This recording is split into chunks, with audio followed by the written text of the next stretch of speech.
Bonsoir, vous êtes bien, vous êtes vraiment bien sur France 5 et c'est Riposte numéro 297 déjà, et oui. Non mais sérieusement, où est passée la gauche ? Bon, face à un super président Furet du Bois-Joli qui court en braconnant avec succès sur ses terres, la gauche, KO debout, vacille avec une mémoire blessée, celle de la défaite des présidentielles, et la crainte d'une défaite assez généralement annoncée, trop peut-être, celle des législatives. Alors, sale temps pour la gauche, hein. Alors qu'à Sarkozy, tout semble sourire. À l'Élysée, on accourt de Kouchner à Boutin, en passant par les grands chefs syndicalistes. Tout sourire, on se tape sur l'épaule, etc., tout va bien. Alors qu'au PS, ça semble être sauf qui peut, aiguiser les couteaux, affûter les courants qui en deviendraient presque électriques. Bon, alors à qui la faute ? À Ségolène, à Hollande, aux éléphants, à un peu tout le monde, à personne, à la France, à l'Europe, aux médias ou au talent de Sarkozy. Comment sauver les lendemains qui ne chantent plus et les roses pourtant très largement bradées ? Faut-il pour le PS faire un pas de deux avec Bayrou, histoire de se relooker, ou bien au contraire creuser encore et encore son sillon de gauche avec un acharnement digne d'éloge et tout à fait prolétarien ? Le PS doit-il déjà jouer les présidentielles d'après ? Et est-il promis à vie à la belle Ségolène Royal, celle qui reconnaît à peine sa défaite, est-elle unique propriétaire des 17 millions de voix de ceux qui ont voté pour elle, bien sûr, mais aussi contre Sarkozy. Bref, sale temps pour la gauche. Riposte a décidé de réunir ici des gens, des citoyens, certains d'entre eux sont de gauche, d'autres non, mais la connaissent bien. Alors je vous les présente avec plaisir. Isabelle Saporta, vous êtes une jeune journaliste de l'hebdomadaire Marianne, mais vous êtes aussi docteur en sciences politiques, spécialiste des mouvements d'extrême gauche. Ça, il vous intéresse cela. Hein. Vous venez de publier un premier livre féroce, mais alors vraiment féroce, sur ceux que vous appelez les nouveaux gauchistes. Alors ça s'appelle Un si joli petit monde. Hein, une description terrible, et dans l'arrière-boutique de l'autre gauche et des altermondialistes, et pas piquer des hannetons. Alors, c'est pour vous, c'est en courant derrière cette ultra-gauche que le PS a perdu les élections. Oui, tout à fait. Rien que ça. Voilà, au moins c'est clair. Michel Maffezoli, ravi de vous recevoir. Vous êtes un sociologue de métier, un essayiste tout à fait brillant. Je vous cite, hein, Ségolène Royal avait tout pour gagner, sauf quoi ? Le parti qui va avec. Voilà. Bon. Vous nous expliquerez pourquoi le PS vous semble si ringard aujourd'hui et Ségolène Royal si politiquement dans l'air du temps. Vous venez de publier Le réenchantement du monde, une éthique pour notre temps, aux éditions de la Table Ronde. C'est un très bel essai. Merci beaucoup d'être là. Gérard Grimbert, je m'incline devant la connaissance de la gauche française. Vous êtes directeur scientifique de Sciences Po et directeur de recherche au CNRS. À vous entendre, après le choc de 2002, le PS a connu une régression idéologique, c'est le mot que vous employez. Vous avez publié avec Alain Bergogneau « L'ambition et le remords, les socialistes français et le pouvoir » chez Fayard. C'est toute l'histoire du Parti socialiste. Gérard Mordia, cinéaste et écrivain, il est à la fois bon cinéaste et bon écrivain. Vous êtes l'auteur d'un bon roman qui s'appelle « Les vivants et les morts », qui vient de réapparaître, d'être réédité, c'est idiot, aux éditions de Poche. C'est avec, je vous cite, ironie et désolation, ça pourrait être du Bergman, hein, que vous observez les débuts de l'ère Sarkozy et dénoncez amèrement ceux qui vont à la soupe, comme vous dites. Une seule solution pour la gauche, selon vous, être encore plus à gauche. Edouard Plenel, bonjour, vous le journaliste politique, l'ancien trotskiste, vous qui avez dirigé Le Monde et attaqué l'Empire Mitterrand, qui pourtant vous écoutez beaucoup. Au lendemain de la défaite, vous n'avez pas de mots assez durs contre les hommes de gauche qui ont passé l'arme à droite. Hein.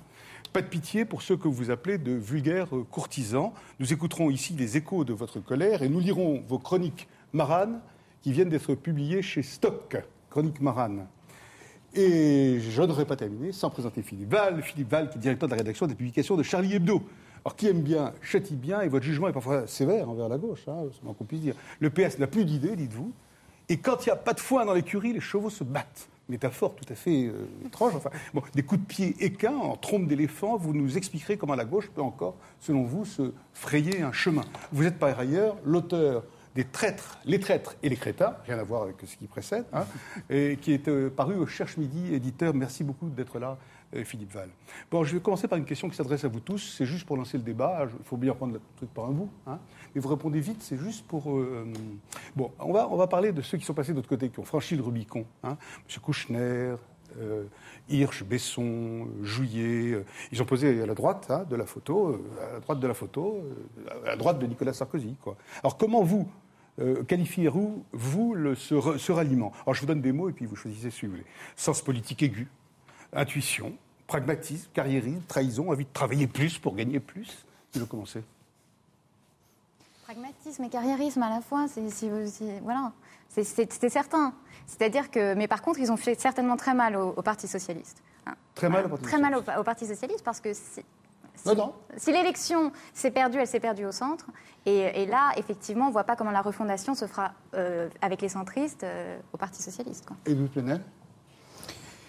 Ils ont renié le principe élémentaire de la politique, c'est que quand on évolue, ça doit être en clarté. Si Nicolas Sarkozy avait fait une campagne sur l'ouverture au centre ou à la gauche, le fait que des gens de gauche ou du centre-gauche le rejoignent serait compréhensible. Comme vous le savez, c'est comme le nez au milieu de la figure, Nicolas Sarkozy a fait une campagne d'ouverture à l'électorat du Front National.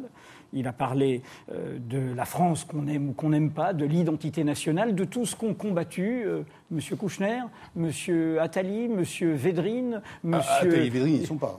Oui, tout ça, ils ont accouru déjà, tous. Donc ils ont accouru, ils ont été au rendez-vous. Certains même ont été au rendez-vous entre les deux tours, comme M. Allègre, dont on parlera tout à l'heure, drôle d'homme de gauche, qui va avant le deuxième tour avec des lunettes noires au siège de l'adversaire. Et une fausse moustache comme la vôtre. Donc ce que je veux dire, c'est que la question, elle n'est pas une question de... On peut évoluer, on peut faire des majorités, mais on le fait en toute clarté d'évolution politique. C'est une manœuvre pour gagner les législatives. Et pour affaiblir la gauche. Bien sûr. Monsieur Maffezoli. Une intuition, puisque c'était les mots. Oui, c'est un mot que j'ai. Un des mots, oui. Une vue, intuition, c'est la vue de l'intérieur, c'est-à-dire quelque chose qui n'est pas forcément rationnel, mais dans le fond, le sentiment de quelque chose, moi, qui me paraît important, et il faudra qu'on en débatte, le fait que c'est la politique qui est saturée.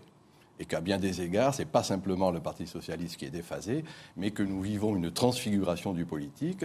Et de ce point de vue, ils ont bien compris qu'on ne pouvait plus rester dans des partitions, des tripartitions, bipartitions. Donc une intuition du fait que la vie sociale... Ils sont un peu en avance. Intuition, ça veut dire qu'on est un peu en avance sur les choses. Qu'on a vu on a une vision de l'intérieur de ce qui est senti et vécu par tout un chacun. Et dans le fond, c'est cela l'intuition. C'est cela étymologiquement. C'est pas forcément l'anticipation. C'est pas forcément l'anticipation, c'est être en phase avec son temps. Gérard Mandia.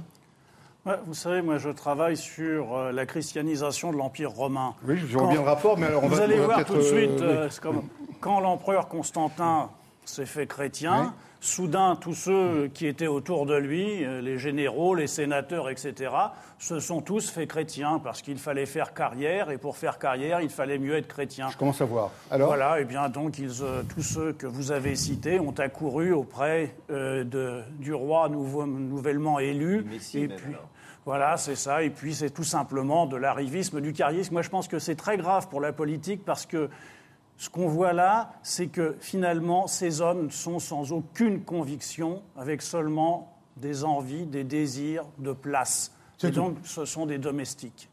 Bon, c'est lui qui l'a dit. Monsieur Grimbert.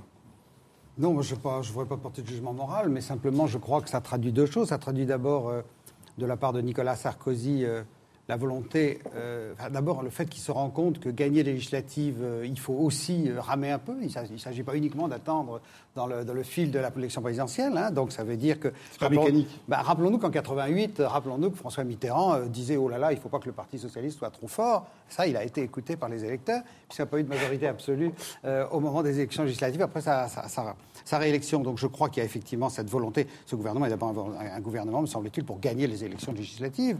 Et que, voilà, il y a des hommes politiques qui ont trouvé que c'était une occasion pour refaire une carrière. Vous ne les qualifiez pas, vous. Bon. D'accord. Alors, Philippe Val, que pensez-vous du vieil adage? On connaît tous le vieux proverbe, vous le citez souvent dans Charlie Hebdo, il paraît un bon ministère tout de suite vaut mieux que 2 tu l'auras. Enfin, vous voyez ce que je veux dire? Enfin, oui, c'est sans doute ce qui s'est produit. Oui. Mais la volonté de Sarkozy est une volonté. Enfin, on peut dire peut-être, on peut penser, on peut disons avoir un jugement moral sur l'attitude de ces gens de gauche qui ont accepté de travailler dans un ministère de droite, dans un cabinet de droite. Mais il faut être deux pour qu'il y ait une espèce de corruption politique. Il y a corrupteur et finalement les deux sont coupables. Sarkozy est quand même coupable de quelque chose là. Il est coupable de vouloir réduire le champ politique à son cabinet et de faire une espèce de démocratie à parti unique. Le Parti socialiste étant une espèce d'élément de décor un peu abstrait, un alibi démocratique. Tout est contenu dans son ministère. Ça va de Christine Boutin à Kouchner. Kouchner, peut-être, de son côté, a voulu, j'en sais rien, obtenir des choses qu'il veut obtenir depuis longtemps. Dans le droit d'ingérence, je sais rien. Est-ce que ça se refuse quand on aime ça? C'est pas pareil, Besson et Kouchner, par exemple. Besson et Kouchner, vous ne les mettez pas sur le même plan. Mais non. Non, c'est pas pareil. On peut faire un petit crédit à Kouchner de vouloir obtenir vraiment quelque chose, peut-être pour le Darfour ou pour la Tchétchénie. Je vois pas. Et puis d'après ce qu'on sait, il n'était pas submergé de demandes de Ségolène Royal pour participer au meeting et tout ça. Alors, en plus, si des gens désertent le champ de la gauche, c'est que c'est un désert conceptuel un peu. Oui. Et un désert intellectuel, et ils sont allés là où il se passe quelque chose. Et le fait que la gauche aujourd'hui soit un champ de ruines n'est pas pour rien Mais il y a un truc qui est bizarre quand même, c'est Morin, et il a quitté le navire. Alors, rappelons pour les spectateurs, Morin, c'est un monsieur de l'UDF, qui était ministre de la Défense, qui a quitté Bayrou. Proche de Bayrou, qui est parti chez Sarkozy. Il a vu que le bateau Bayrou coulait, il a fui chez Sarkozy, et on l'a mis ministre de la Défense. Pas mal. C'est bizarre pour un fuyard. Mais à la Défense. Ce que vient de dire Philippe Val, si je peux rebondir. Oui, je peux rebondir sur ce qu'il vient de dire. Justement, parce qu'on ne parle que des transfuges de gauche, mais quelle image de ces gens qui ont fait campagne avec Bayrou, Maurice Leroy, Hervé Morin. Combien de députés? 22 députés. Qui ont traité de tous les noms Nicolas Sarkozy et qui, le lendemain même du premier tour, c'est donc quand même une image de la politique. Et puis, quand même, de quoi la politique souffre-t-elle dans ce pays? Et c'est d'ailleurs ce qu'a compris Nicolas Sarkozy quand il a décomplexé la droite. C'est de dire droite-gauche, c'est pareil, il n'y a qu'une seule ligne, tout se ressemble, tout pareil. Excusez-moi, mais M. Védrine, interviewé pour dire pourquoi il a refusé ce ministère qu'on lui a proposé, il fait des réponses techniques, mais sur le fond, que dit-il, M. Védrine? En politique étrangère, il n'y a pas de gauche et de droite, il n'y a qu'une seule ligne. Comment ? Au moment de la guerre d'Irak, je ne dis pas gauche ou droite, je dis il y a plusieurs lignes au moment de la guerre d'Irak. Non, ce qui est bizarre, donc c'est quand même des... J'ai compris. Pour la politique, non mais j'irai insiste pour ceux qui nous écoutent, parce que la désillusion va venir une fois la mise en scène médiatique passée, une fois ce qu'a dit très bien Philippe Val. Au fond, cette hyper-présidence, comme il y a une hyper-puissance américaine, nous sommes face à l'aboutissement de la 5e présidence. Il n'y a pas deux politiques étrangères plus différentes que celle de Védrine et celle de Kouchner. Opposition, il invente, Sarkozy, pour terminer, l'opposition présidentielle. Il veut aussi contrôler non seulement une bonne partie du système médiatique, à l'intérieur, mais y compris l'opposition. Oui, mais c'est terrible ce que vous dites. Ça veut dire qu'on crée son... Bien sûr. On crée son pouvoir, son contre-pouvoir, c'est-à-dire qu'on domine tout. Il a adoubé cette semaine... Oui, il a adoubé le bonapartisme, mais il a adoubé cette semaine le maire de Paris comme le meilleur candidat potentiel à la présidentielle socialiste, comme si c'était le problème des socialistes. Mais alors, pourtant, Isabelle Saporta dit, pardon, je vais vous citer, vous dites Sarkozy, il a fait un très bon coup politique, oui, il dit c'est un coup de maître. Voilà. C'est-à-dire que Sarkozy, on ne peut pas lui reprocher de faire ce qu'il a fait, c'est parfait, politiquement, c'est très habile. Par contre, je crois qu'on ne peut pas mélanger deux choses, c'est-à-dire les beyrouistes, ex-beyrouistes, et les gens de gauche qui se sont ralliés. Les beyrouistes, soyons clairs, qui se sont ralliés, ce sont des traîtres. Hein. Voilà, ça, il n'y a pas d'autre mot. Des traîtres. Ce sont des traîtres. Ils voulaient récupérer... Mais Besson était traître avant. D'accord. Non, mais attention, traître, c'est un mot terrible. Non, mais ce sont des traîtres. Ils étaient élus par des électeurs de droite. Ils ont vu qu'ils ne récupéreraient pas leur députation s'ils passaient au Modem. Ils ont préféré récupérer leur poste. Ce sont des traîtres. C'est une chose. Par contre, que ce soit Kouchner, Hirsch ou Jouyet, moi, je voudrais aussi qu'on repense un petit peu aux fautes du Parti socialiste et aux fautes de la gauche. Pourquoi ces gens-là, qui incarnent des valeurs sociales démocrates, qui incarnent finalement une reprise en main de valeurs que la gauche a trop longtemps laissé tomber, qui sont le travail, la sécurité, une gestion pragmatique des comptes, se retrouvent obligés d'aller à droite puisqu'ils ne trouvent pas d'écho dans le Parti socialiste. C'est ça aussi que je trouve un petit peu gênant quelque part. Vous allez provoquer des réactions, ça y est, c'est parti.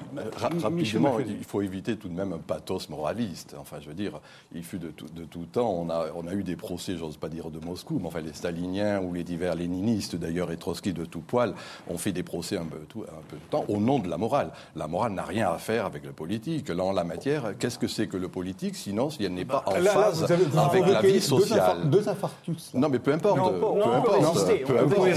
J'espère qu'on va résister. La morale n'a rien à voir avec la politique. Je trouve que ça, c'est une chose inadmissible à dire. Justement, le problème, c'est que la morale a à voir la politique. Et que M. Sarkozy est l'exemple même de l'immoralité. Le danger, c'est la morale, et le politique est peut-être justement quelque chose qui est dépassé comme la morale. Voilà. Qu'est-ce que c'est que la morale, monsieur ? C'est tout simplement de décider ce que doit être le monde, ce que doivent être les individus en fonction d'une idéologie ou d'une doctrine. C'est ça, logique du devoir-être. Weber l'a montré. Moi, il me paraît qu'à certains moments, au-delà d'une conception de cet ordre, c'est-à-dire c'est ce qui a été le fourrier de tous les totalitarismes. Quand on voulait... C'est l'idée d'un monde parfait, magnifique. On pense ce que doit être le monde en fonction d'une logique préétablie. C'est ça, logique du devoir-être. Eh bien, on se rend bien compte que si on accepte cette idée-là, ça amène à du totalitarisme. Donc moi, je n'ai pas peur de me dire immoral de ce point de vue, et d'ailleurs apolitique. Et en même temps, ce qui se passe actuellement, c'est qu'à bien des égards, ceux qu'on appelle ces transfuges ou personnes de cet ordre, ils ont senti, je le disais tout à l'heure, le fait que quelque chose se passait dans la société. Or, qu'est-ce que c'est qu'une politique qui serait déconnectée de la vie sociale ? Ça me paraît dangereux. Vous voulez répondre, Gérard, en une phrase ? Non, enfin, en une phrase, tout simplement, la morale, c'est de ne pas accepter de participer à un gouvernement qui crée un ministère de l'immigration et de l'identité nationale. Je crois que ça, c'est une faute morale profonde, immédiate, qui fait qu'à partir de là, si on est un homme de gauche, on dit non, je refuse. C'est même insultant de me proposer ce genre de choses. Isabelle Saporta, ensuite. Juste, je pense qu'effectivement, la gauche est en train de mourir d'avoir mis ce mot de morale à toutes les sauces. Qu'est-ce que ça veut dire ? Qu'est-ce que ça veut dire la morale ? C'est-à-dire que si, sous prétexte de morale, on dit à Martin Hirsch, qui parle de RSA, donc de revenu solidaire active, qu'il est immoral, parce que c'est immoral de sous-entendre que les RMistes ne veulent pas travailler. C'est faux, c'est pas ce qu'il dit. Il dit RMistes, le I d'insertion ne fonctionne plus. C'est un problème aujourd'hui que les gens, les working poor, ne soient pas incités à travailler, les travailleurs pauvres. Et donc, il faut remédier à ça. Qu'est-ce qu'on leur dit à ces gens-là ? On leur dit, vous êtes immoral. On jette l'opprobre sur cette gauche social-démocrate. Et moi, je trouve qu'effectivement, ça vient du courant altermondialiste. Effectivement, d'un côté, la morale, la vertu et les bien-pensants, de l'autre, les salauds. C'est comme si la gauche... Non, on a l'impression, vous écoutez, que c'est comme si la gauche se sentait comme bien, par définition. Exactement. Bah oui, c'est ça. Le problème. Je pense qu'une des grandes... Juste un mot. Une des grandes infirmités... Mais je ne veux pas que vous vous sentiez censuré ici. Non. Un des grands problèmes de la gauche de ces longues dernières années, c'est de s'être pensé d'entrée de jeu le bien, du côté du bien, ce qui l'empêche d'avoir à penser. Tandis que la droite, qui était accusée d'être le parti des exploiteurs, a dû faire tout un travail, tout comme les néoconservateurs américains, une volée de think tanks ont travaillé pour fabriquer de la politique, de la pensée politique à droite, ce qui ne s'est pas produit à gauche. Quant à la morale, pour en finir, moi je pense que c'est simplement quand l'homme est le but de l'homme. C'est tout, la morale. Une réponse quand même un petit peu sur plusieurs points pour que le débat avance. Il ne s'agit pas... moi, je n'ai pas employé ce mot d'immoralisme. Et le mot vertu, c'est un mot républicain, la vertu républicaine. La vertu, c'est quoi ? Nous sommes là face à si l'on peut préciser les choses, nous sommes face à des itinéraires individuels. Les personnes dont nous parlons n'ont jamais reçu nos suffrages, ne sont pas élues. Pour moi, je suis très critique quand la politique... fait des choses qui ne correspondent pas à ces valeurs proclamées, mais je respecte les partis, je respecte les élus, je respecte les militants, je respecte les électeurs. Nous sommes là face à des individus qui, pour moi, ne représentent qu'eux-mêmes. C'est sur ce plan-là que je posais cette question. Je dis, et de ce point de vue, on va voir comment il s'en explique. Ça, c'est le premier point. Deuxième point, nous sommes face à un pouvoir qui, lui, est... Je redis cette question de l'hyper-présidence, parce que la gauche, qu'est-ce qu'elle paye ? Je ne suis pas d'accord. Elle a beaucoup réfléchi. Le problème, c'est qu'elle s'est laissée piéger dans le fait de ne pas représenter une alternative sur le terrain du présidentialisme. Parce que qu'est-ce que concrètement le présidentialisme ? nous sommes depuis 1980, depuis que le procureur de la Ve République est devenu son meilleur avocat, François Mitterrand, depuis que, au fond, ce système s'épanouit sous nos yeux. Ce système qui fait que la politique se ramène à un seul, d'où les courtisans. On est durci avec le quinquennat, en plus. Le quinquennat et l'inversion du calendrier. La grande faute de Lionel Jospin. S'il n'y avait pas eu inversion du calendrier, vous auriez déjà une majorité de gauche, peut-être à l'Assemblée, et vous n'auriez pas des itinéraires individuels, une dynamique collective, un parti, et puis après la présidentielle. Alors, c'est quand même ça la question essentielle qui est posée. Enfin, dernier point. La preuve que la gauche a réfléchi, et là-dessus Ségolène Royal a raison. Alors on peut lui dire de elle de ne pas avoir été assez cynique, mais pour moi c'est plutôt une qualité. Hein. J'aime bien les gens qui ne sont pas si cyniques et si manœuvriers. C'est vrai que Martin Hirsch, ses idées étaient dans le programme de Ségolène Royal, pas dans celui de M. Sarkozy. C'est vrai que tout le débat sur le Darfour, elle a été très en pointe. C'est vrai que multiplier... Nous sommes face à un président, Bernard Lhermitte, caméléon. Il prendra tout. Il prendra un jour le Front National, un jour la gauche. C'est pour ça que, si vous me permettez 2 mots, en tant qu'observateur depuis pas mal de temps, des risques de ce présidentialisme. Et deuxièmement, que ce soit la gauche ou la droite. Deuxièmement, en tant que simplement électeur de gauche, je voudrais lancer un petit appel. Moi, je ne pense pas que la gauche soit en crise. Je pense qu'elle est atteinte en son sommet d'un risque que nous entretenons, nous médias, de dépression. D'une sorte de dépression, d'une sorte de démoralisation. Et je voudrais dire aux dirigeants du Parti socialiste qui disent c'est la faute à Ségolène Royal, leur dire écoutez, vous n'auriez jamais fait, et on pourrait rentrer dans le détail, un aussi bon score qu'elle. Elle fait 2,5 millions de voix de plus au premier comme au deuxième tour que Lionel Jospin en 1995. 2 millions, et du premier au second tour, elle progresse de 21 points, autant que Nicolas Sarkozy.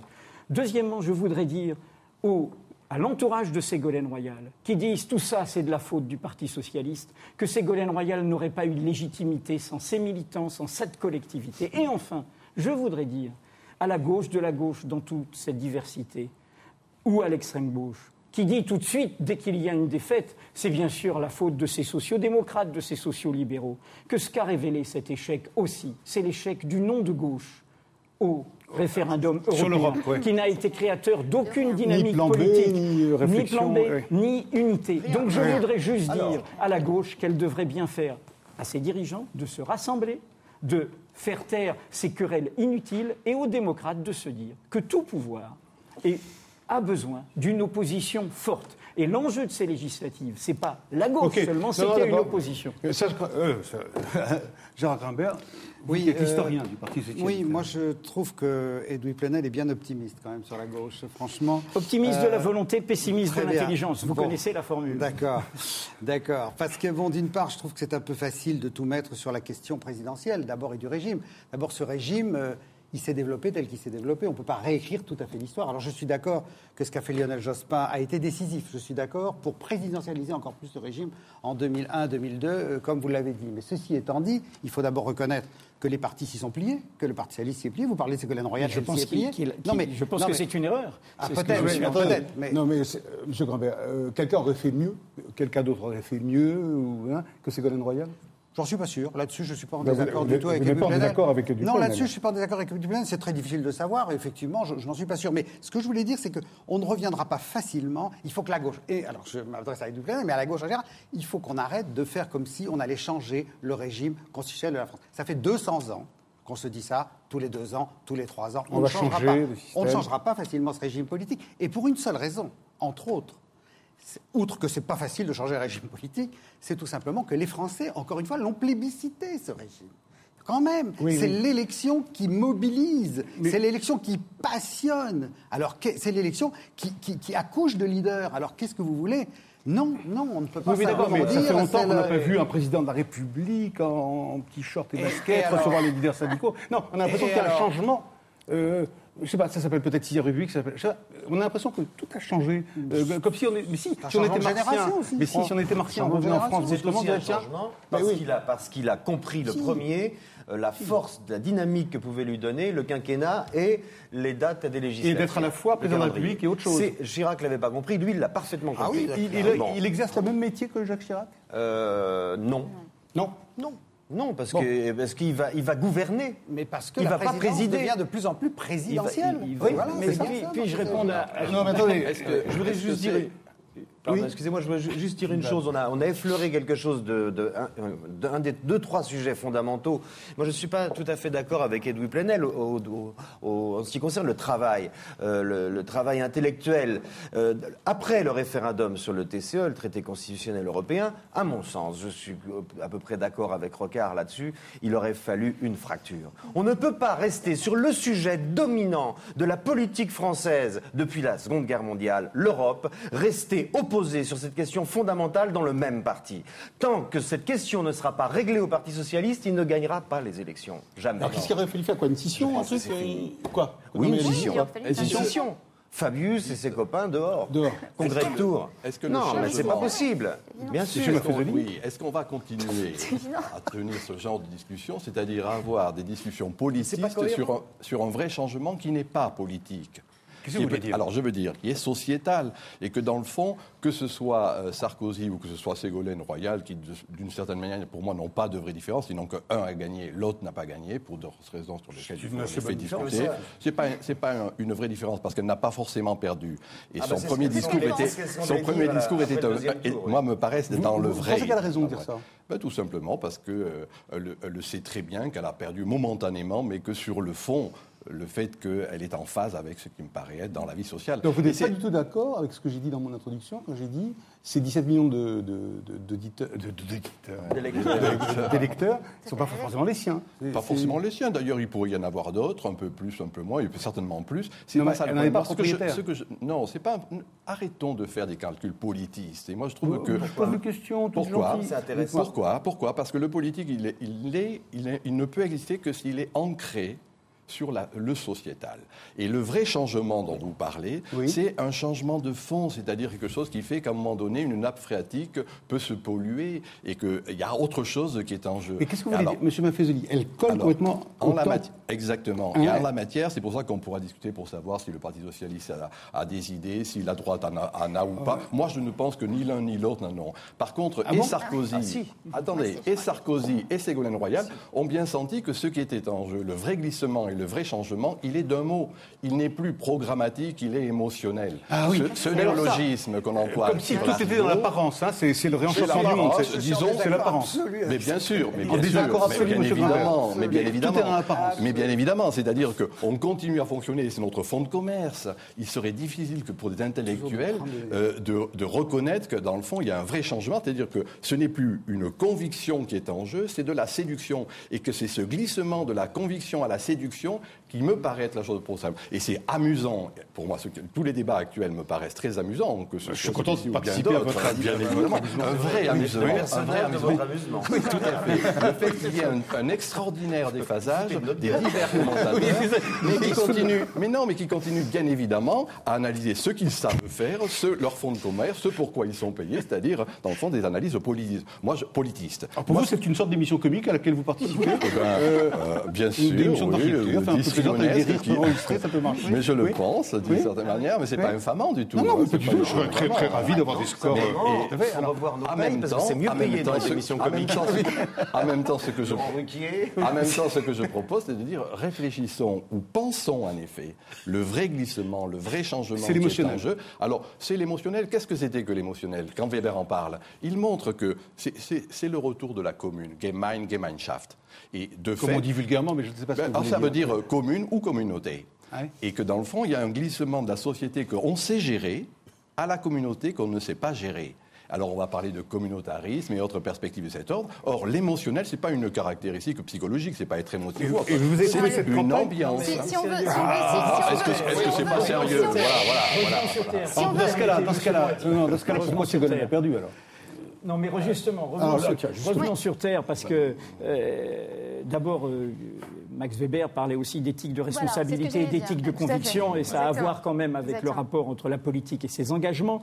Deuxièmement, pas d'argument si catégorique sur l'Europe. Le gouvernement actuel, le travail n'a pas été fait. Comptez les souverainistes, comptez les gens. L'idéologue du déclin, M. Bavrez, était pour le non à la Constitution européenne. M. Fillon a toujours été critique sur l'Europe. Mme Boutin, n'en parlons pas.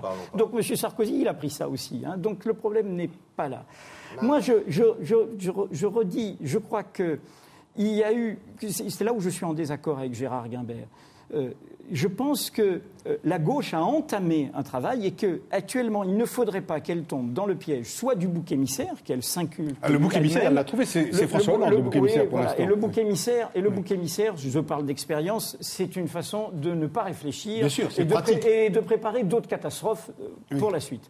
Deuxièmement, qu'est-ce que vous voulez dire c'est pour montrer que j'ai de l'humour parfois. Et deuxièmement, c'est la tactique de la prise de guerre qui commence à tétaniser, dont on devient comme des lapins face aux phares, etc. Regardons concrètement sur 3 points, et là je vais rebondir. Oui, les institutions. D'accord, les Français ont plébiscité, mais ils ont vu sous Mitterrand les dégâts. Donc ils vont voir les dégâts à nouveau. Quand on voit le nombre de conseillers, les affaires, la morale en politique, l'abstention, etc. Là, on est dans l'état de grâce. Là, on a un système, tout d'un coup, le Premier ministre n'est plus un exécutant, tout se passe à l'Élysée, etc., etc. Eh bien, le pouvoir de nomination, bref, c'est unique dans toutes les démocraties. Nous le savons, nous avons un système qui est archaïque. Moi, je veux bien qu'il les publie. Mais les Français sont très contents. Ils sont très contents. Vous avez vu le sondage de ce matin. Excusez-moi. 65% des Français sont enthousiastes. Vous faites bien cas du succès de M. Bayrou au premier tour. Sur quoi a-t-il fait son succès, M. Bayrou? Sur ce que je viens de dire. Sur la demande démocratique. Alors on l'oublie, on est passé parce que tout le vainqueur rafle tout. Mais cette dynamique, avant, qu'est-ce qui s'est passé? Les Français, ils ont déserté les urnes de cette demande. Donc moi, je voter massivement là. Rendez-vous, oui, mais peut-être aussi dans cette demande que portaient Ségolène Royal et Bayrou. Mais je voudrais juste dire par rapport à monsieur Maffezoli, d'accord, sur les individus. Bien, ça a été pris en compte. Simplement, Nicolas Sarkozy nous dit quoi? Nous dit: soyez tous des individus, luttez les uns contre les autres, enrichissez-vous, et au-dessus, je mets quoi? L'illusion nationale dans ce monde interdépendant.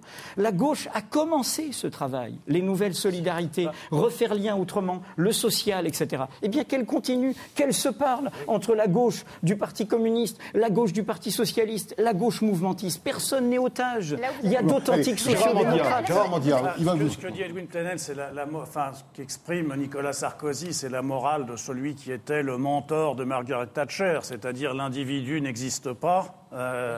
Il y a que la société n'existe pas, il n'y a que l'individu et sa famille. Donc ça, c'est devenu le credo absolu. Moi, je crois que le problème de la gauche dans la campagne qui vient de se passer et dans celle qui s'annonce, c'est c'est d'être allé sur le terrain de l'adversaire, de s'être laissé embarquer sur cette discussion sur l'identité nationale, sur les choses-là, et de renoncer à ce qui est le vrai débat, qui est le débat sur les salaires, sur le social et sur les services publics. Et tant qu'on ne se battra pas sur ça, tant que la gauche ne se battra pas sur ça, eh bien, elle perdra. Parce que le débat sur l'identité nationale, c'est un débat, je dirais, sur un discours néofasciste. Et donc, voilà. D'accord. Non, mais attendez, vous êtes d'accord, quand on attaque comme ça François Hollande, on dit tout ça, c'est de la faute de François Hollande, quoi. Et lui-même dit, il va partir, il rassure tout le monde, je vais partir, ne vous inquiétez pas, je vais partir, etc. C'est de la faute à qui, tout ça? On cherche comme ça. Mais c'est vrai que... Moi, je crois que c'est l'ambition et le remords, c'est quoi? Oui, non, mais je crois d'abord que 2002 a été une date très grave pour le socialisme, pour la gauche française. Le 21 avril 2002, on en a très grave, et que finalement, là, je ne suis pas d'accord avec Edouard Plenel. Je crois qu'il n'y a eu aucun travail sérieux de fait dans le Parti socialiste depuis 2002. On a simplement dit qu'il ne faut pas que ça recommence. Oui, et alors quand on dit, par exemple, il suffit de se rassembler, oui et non. Le rassemblement du Congrès du Mans avec des gens qui étaient en désaccord sur tout, c'est un rassemblement qui n'a produit absolument rien. Et il faut reconnaître quand même que, on parlait de la question européenne tout à l'heure, la question européenne est quand même une question qui a été très importante pour le Parti, qui l'a divisé, qui l'a effectivement, je dirais, pétrifié à un moment donné. Pétrifié. Bon, vous pensez que comme Philippe Val, qu'il aurait dû y avoir une scission? Ah, je ne sais pas, mais en tout cas, ce que j'ai regretté, scission ou pas, je ne sais pas, c'est grave la scission. Mais ce que je sais, c'est que cette motion finale du Congrès du Mans qui commence par il n'y a plus de socialistes, il n'y a plus de socialistes du oui, il n'y a plus de socialistes du non, il n'y a plus que des socialistes, ça a été mortifère pour le Parti socialiste. Mortifère. Donc je crois qu'il n'y avait plus de débat dans le Parti socialiste.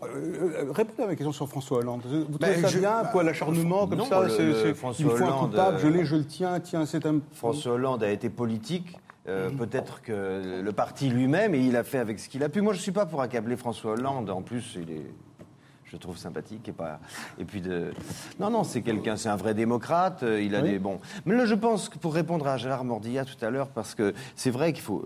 Il a raison. La gauche, c'est les salaires, c'est la sécurité sociale, c'est etc. Le pouvoir d'achat. Mais c'est aussi, et ça, Sarkozy a commencé à donner un élément de réponse, et la gauche n'a pas donné d'élément de réponse. C'est une peur qui est dans toutes les mentalités de tous les citoyens. C'est la peur de la mondialisation. Et je pense que c'est ça la vraie question de l'élection. C'est la mondialisation. C'est-à-dire que la droite a répondu à cette question. La droite a répondu à cette question d'une façon un peu facile, de droite, il faut bien le dire, c'est travailler plus pour gagner plus. C'est le seul moyen de rester dans la concurrence mondiale. C'est une réponse brutale. C'est une réponse de droite. Non, mais c'est une réponse de droite. Il y a peut-être une réponse de gauche, mais elle n'a pas été élaborée. Or, la grande peur, c'est celle de la mondialisation. Peut-être que la réponse de gauche, ça serait autour de il faut travailler mieux pour vivre mieux et être attractif de ce point de vue-là. Et ça n'a pas été fait. Et ça, je pense que le fond du problème, c'est ça. Il n'y a pas eu de réponse et donc... Et celui qui a donné un petit élément de réponse, c'est Sarkozy, réponse typiquement de droite. L'entièreté de la vie consacrée à la survie, ça garantit un ordre social, mais comment vous discipline. Réagissez quand Gérard Mordillat dit la gauche n'a pas été assez à gauche, comme je l'ai dit en le citant tout à l'heure. Parce je pense que penser les problèmes d'un peuple face à la mondialisation, c'est de gauche. Vraiment, il faut penser la gauche. Il faut penser d'autres systèmes sociaux, d'autres redistributions. Qu'est-ce qu'on fait avec l'impôt? Quel impôt, etc.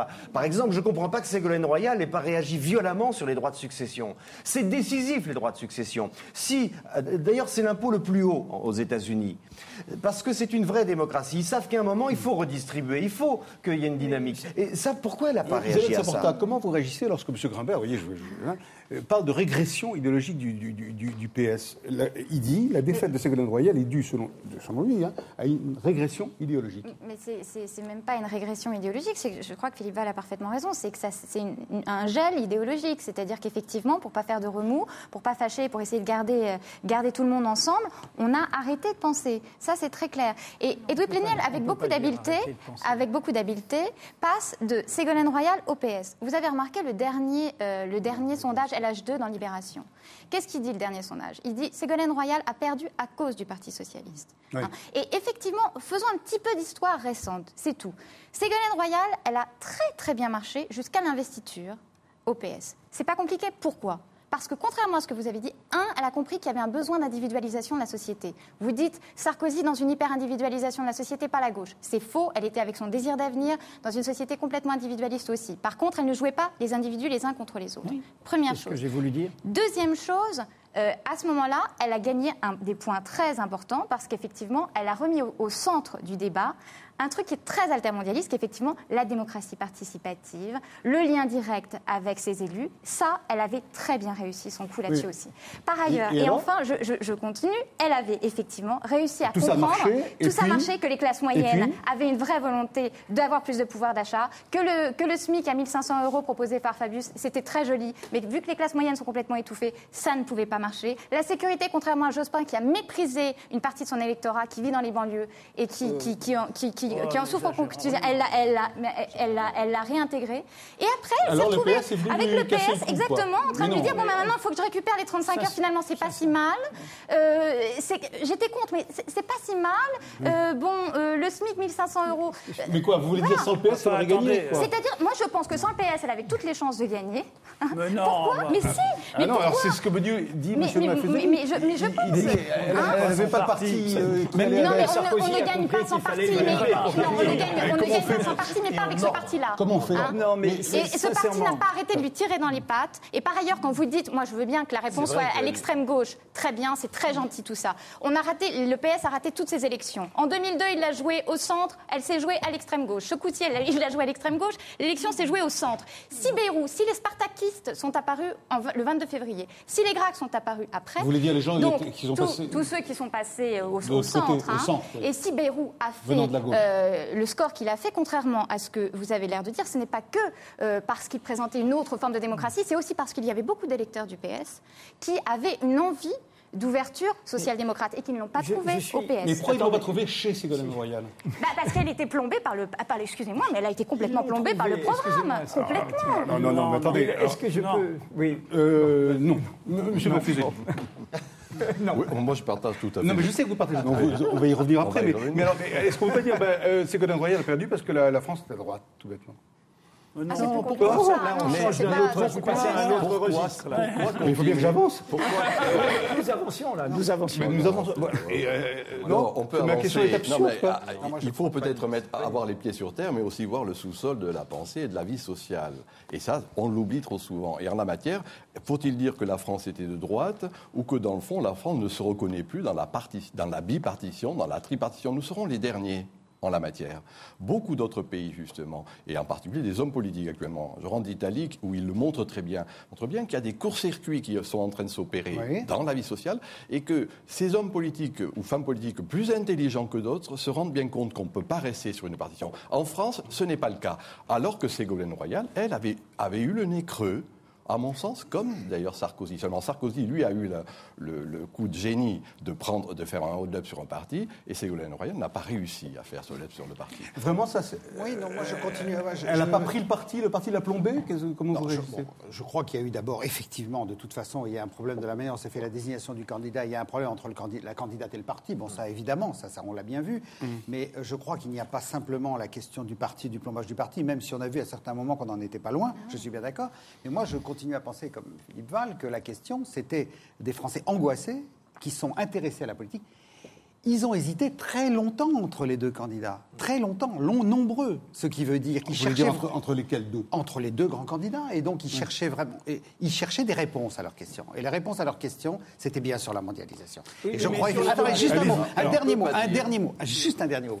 Or, ce qui m'a frappé aussi bien dans le Parti socialiste que dans Ségolène Royal, de ce point de vue-là, je les renvoie quand même un peu dos à dos, c'est qu'il n'y avait pas de réponse convaincante sur cette question. Et c'est ce que les Français, d'ailleurs, ont dit et ont ressenti clairement sur cette question. Est-ce qu'il y a eu je ne veux pas me faire mal voir par Plenel, mais allez-y. Est-ce qu'il y a vraiment un retour du débat politique?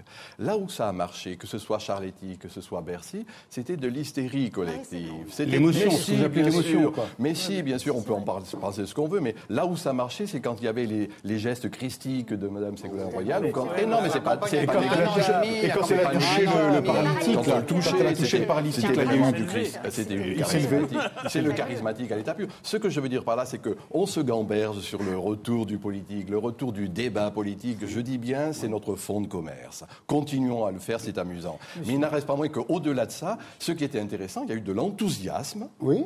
Il y a de l'enthousiasme. C'est pas la politique. Et non, mais parce qu'il y a un vrai changement dont on ne veut pas prendre acte, un vrai changement qui fait que ce n'est plus sur l'ordre du rationnel que se fonde nos sociétés, mais de l'émotionnel. Et cela, c'est toujours été comme ça depuis que le monde est monde. C'est ce que j'ai avec des pondérations différentes. Monsieur Maffezoli, trop facile. Vous étiez trop jeune pour vous souvenir de la campagne de Mitterrand en 80. C'était très émotionnel. Oui, bien sûr. Et c'est pour ça qu'il a gagné d'ailleurs. Donc c'est pas nouveau. Il était en face. Non, je dis tout simplement qu'à certains moment, ça prend plus ou moins d'importance. Quand même, non, mais bon. Il est accablé. Non, tout ça me fait... Tout ça me fait rire, voilà, je sais pas faire. Non, parce que quand... Non, pas le pauvre, non. Non, mais allez-y, voilà.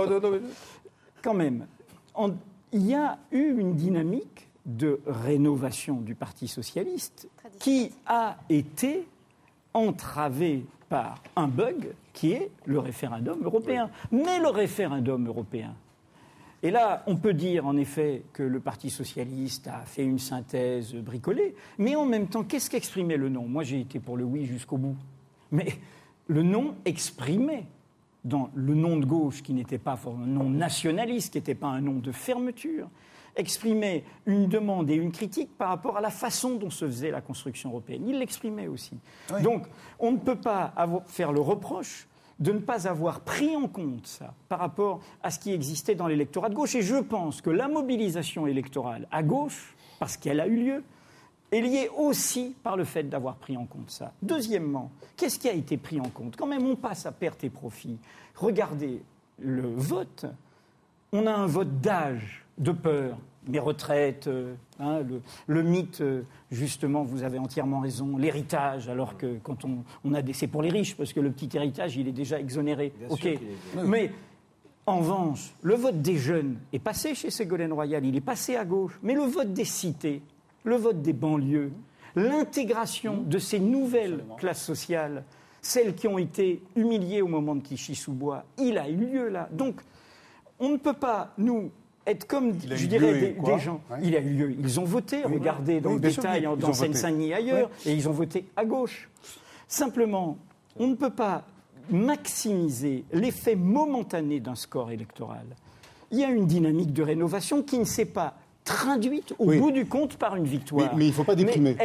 Mais elle est en cours. Il va y avoir un passage de témoin et un relais entre François Hollande et Ségolène Royal autour de cette dynamique et qui dépasse toutes les petites histoires people que nous alimentons nous-mêmes. D'accord. Et juste... Vous terminez.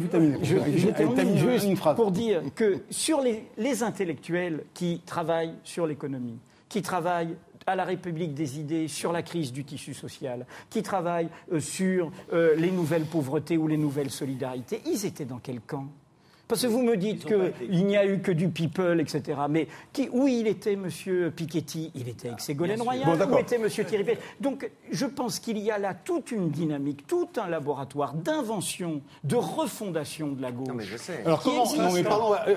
Juste un mot sur la mondialisation. Non, j'aimerais qu'on parle d'avenir, là. Oui, mais je suis d'accord sur ça. Ce que le PS n'a pas pris en compte, c'est qu'une majorité d'électeurs du PS avaient voté non, comme une majorité de Français. Oui. Mais il ne fallait pas faire de synthèse. Il fallait être plus à gauche. Mais ça veut dire quoi être plus à gauche ? Ça veut dire que justement, non, à l'intérieur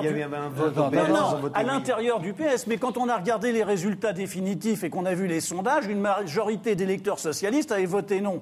Donc, il fallait que dans cette dynamique-là, et c'était justement au Parti socialiste de prendre la tête de cette dynamique de rassemblement de toute la gauche sur cette perspective anti-libérale.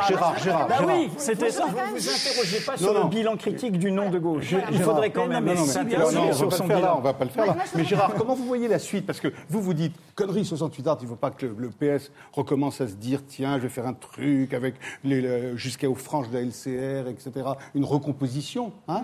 C'est bien ça. Non, moi, je pense qu'il faut se couper. Voilà, je pense qu'il faut se couper avec la gauche. 68 ans, c'est votre mot. Vous parlez un peu comme Nicolas Sarkozy. Je suis désolé. Vous savez pourquoi moi je parle comme Nicolas Sarkozy ? Parce que Sarkozy, il a lu, lui, tous les trentenaires qui ont écrit des bouquins là-dessus, et qui en ont jusque-là de mai 68. Mais voilà. Et si vous voulez, si la gauche ne lit pas ces jeunes et se coupe de toute la jeune garde, c'est un vrai souci aussi. Hein ? Parce que il y a ça, moi, il y a une chose que je voudrais qu'on... Non, écoutez, oui, effectivement, les bons jeunes, les bons, les vrais, les intermondialistes, eux sont encore bien, on est bien d'accord. Écoutez, ça, j'ai compris où votre cœur balançait. Mais ça, c'est une chose. Mais par contre, ce que j'aimerais bien, ce sur quoi j'aimerais bien qu'on vienne, c'est justement sur. Je veux parler d'avenir là. Sur l'avenir, voilà. L'avenir, c'est quoi ? C'est que, par contre, Sarkozy, il a réussi une chose, c'est qu'il a réussi à mettre des nouvelles générations en place. Et voilà, Rachida Dati. Ça me fait mal au cœur de le dire, mais c'est quand même Nicolas Sarkozy qui a mis Rachida Dati, ministre de... Mais voilà.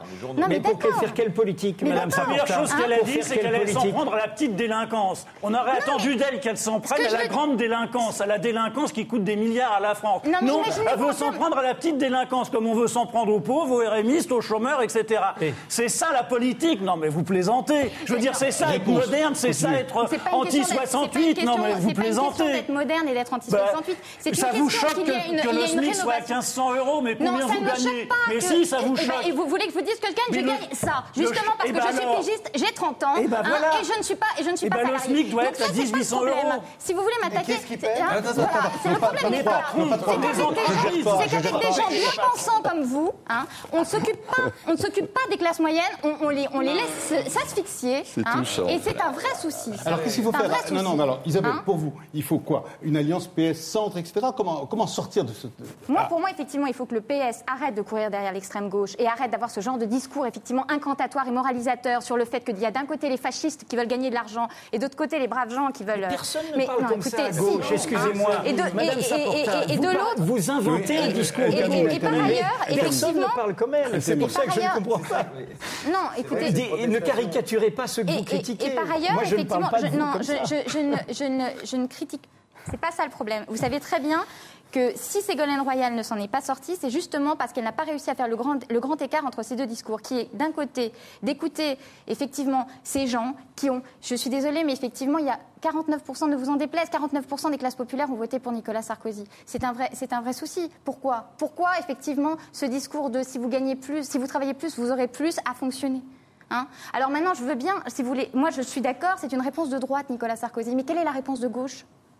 Quelle est la réponse de gauche? La réponse de gauche, elle est la redistribution des produits du travail. Elle est que l'impôt sur les successions, toutes les choses qui sont prévues, l'attaque du contrat du travail, la réforme fiscale qui profitera aux plus favorisés, la réorganisation libérale au sens économique du terme, mais en revanche, pas de libéralisme politique, une présidence, une hyper-présidence qui n'a aucune profonde culture démocratique, elle veut tout annexer, eh bien tout ça va avoir lieu. La gauche aurait fait l'inverse.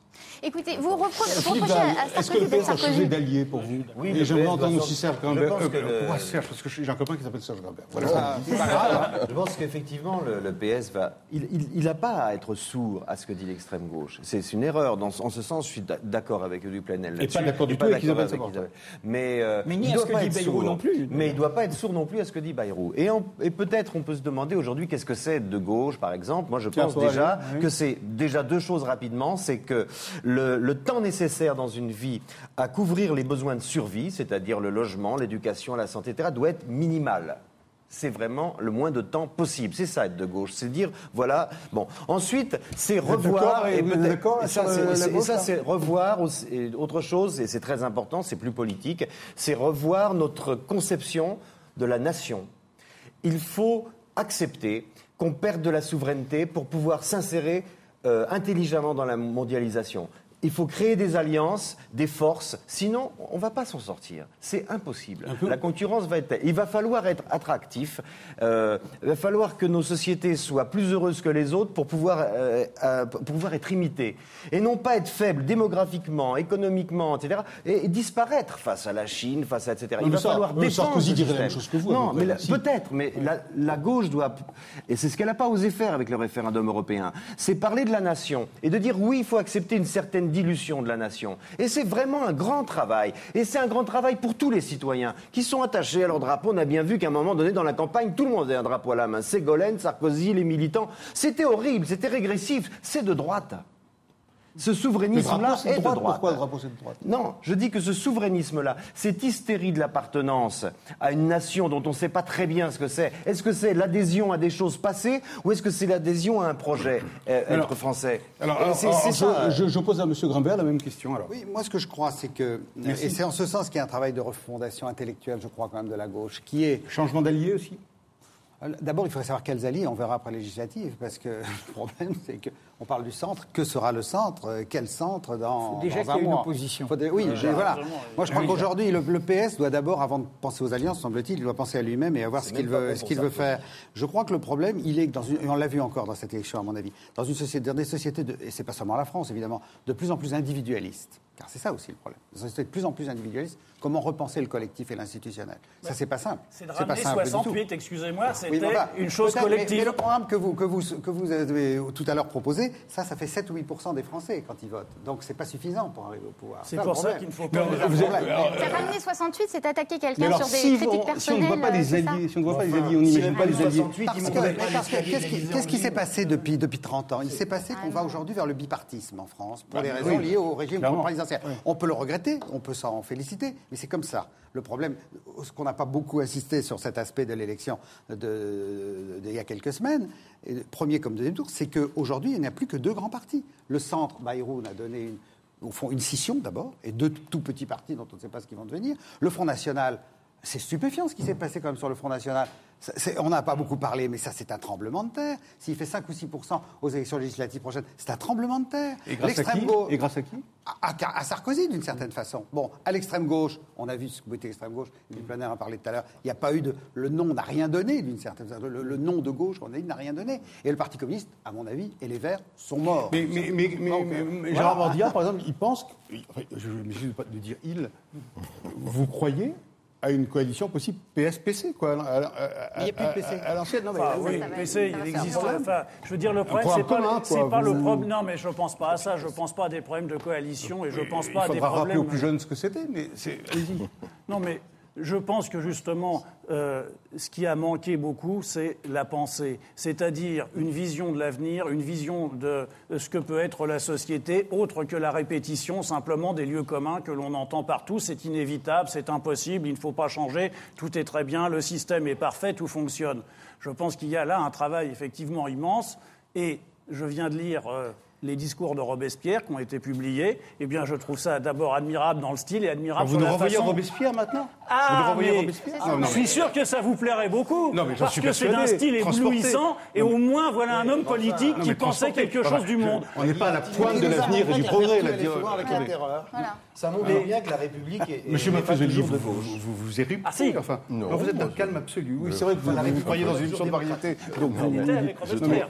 Je maintiens que c'est touchant d'entendre tout ça. C'est tout touchant maintenant. Mais oui, revenir à Robespierre montre bien ce sur quoi, dans le fond, les analystes font reposer leur analyse, la philosophie des Lumières, les grands systèmes sociaux du XIXe siècle, et c'est pour ça qu'il y a un déphasage complet. Alors, moi, je pense qu'il faut penser. Oui, je suis d'accord. Au-delà des lieux communs. Mais au-delà de tous les lieux communs. Et peut-être justement, moi je dis depuis tout à l'heure, plutôt que rester sur le politique, essayons de penser le sociétal. Je vous donne un mot intéressant, un petit glissement sémantique. Comment se fait-il que le contrat social, qui tout de même était le fondement même de Robespierre, le fondement même des systèmes sociaux, etc., est passé à l'as et on parle du pacte actuellement. Là, c'est du pacte, un pacte.